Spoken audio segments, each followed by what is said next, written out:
All right, let's go over some pen and ink techniques. I'm starting by sketching a full-size pencil drawing inspired by this image that popped up on my Pinterest feed. Next, I'm going to use some carbon transfer paper to transfer my sketch onto a piece of watercolor paper.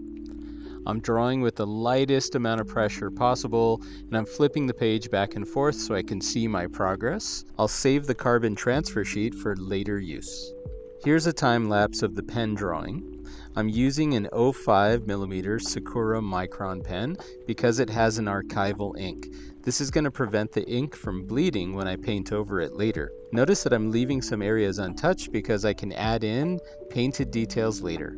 Alright, so here is my paint setup, and I'm using artist tape to hold down the paper. My first pass is going to be done with a very light tone, and I'm going to use a wet on wet technique. I can dab out clouds with a paper towel before using a hairdryer. Now that the sky has its first layer dried and ready and all done, I'm going to go and put down a 30% gray tone. While painting, I'll try to sculpt details into the rocks, making sure that I leave white paper exposed. The idea is that I can add in details without having to outline it with pen. In this next pass, I'm going to be a bit more adventurous with putting in 50% gray tones. I like doing this because it helps build up the tones on the page. And I'm looking for variety, and I'm also trying to get a full range of values from white to black. So I'm pleased with the foreground elements, and I've noticed that the midground is too bright. I'm going to have to use a wet on wet technique so I can gradually add in some values.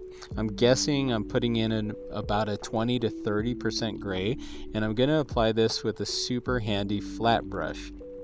Now that the base is done and dried, I can go in and add some 50% gray with a round brush. Notice it's a little bit smaller. Also, this prompts me to make my dark areas even darker. I'll go in and sculpt with an 80, maybe 90% gray tone on top of it. In this last segment, it's all about fine-tuning and adding in shapes with contrasting tones.